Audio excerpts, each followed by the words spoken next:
Have you ever felt like there's a nonstop chatter in your head? What if I told you that the secret to ending all that anxiety and suffering wasn't some complicated, far off goal, but something you could tap into this very second? Well, that's the whole idea behind Eckhart Tolle's incredible book, The Power of Now. Today, we're going to break down its simple yet totally life changing message that peace isn't something you find, it's something you realize has been here all along. It all started for Eckhart Tolle with this one thought. Late one night when he was in total despair, right on the edge. Now, on the surface, it just sounds like a cry for help, right? But what happened in his mind right after that thought, well, it wasn't just a shift in mood. It completely shattered his reality. You see, that one sentence, "I cannot live with myself," triggered a question so deep, it literally stopped his brain in its tracks. A voice in his head was speaking, but hang on a second, who was listening? And that was it. That was the lightning bolt.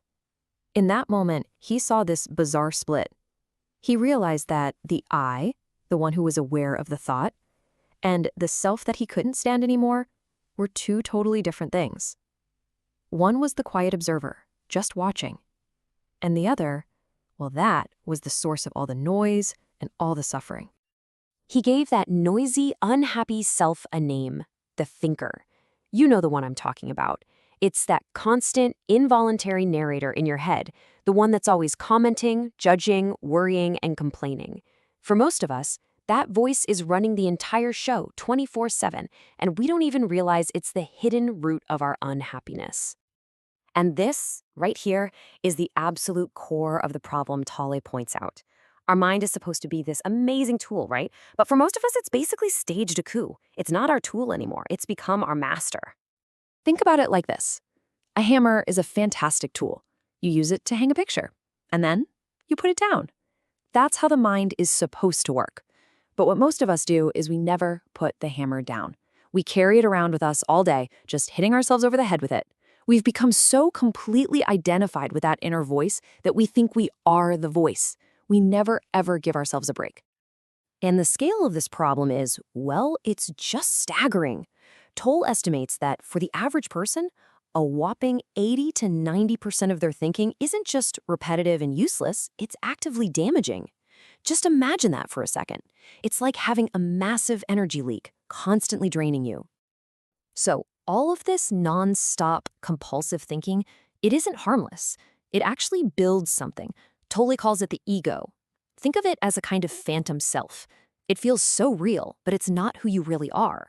It's a completely made-up identity that gets created when you unconsciously believe that every thought and every emotion that drifts through your head is you. Okay, so what happens to all the emotional garbage created by this egoic mind? It doesn't just vanish into thin air. Nope, it sticks around. It accumulates, and it creates this residue of old pain from our past. Tolle has a brilliant and slightly terrifying name for this leftover gunk. The pain body. Picture it like a dark energy field, a kind of shadow entity that lives inside you. It's made up of every ounce of old emotional pain you've ever felt, but never really processed and let go of. And here's the really wild part. It's almost like it's alive. Most of the time, it's just dormant, lying low. But then a little trigger, a negative comment, a stressful memory, wakes it up. And when it does, you unconsciously merge with it. It literally becomes you for a while. And the pain body is always hungry. It needs to feed on more pain. So it will actually provoke arguments and create drama in your life just to get its next fix. All right, so that's the problem. And yeah, it sounds pretty intense. But here is the amazing news. The solution Tolle talks about is profoundly, almost ridiculously simple.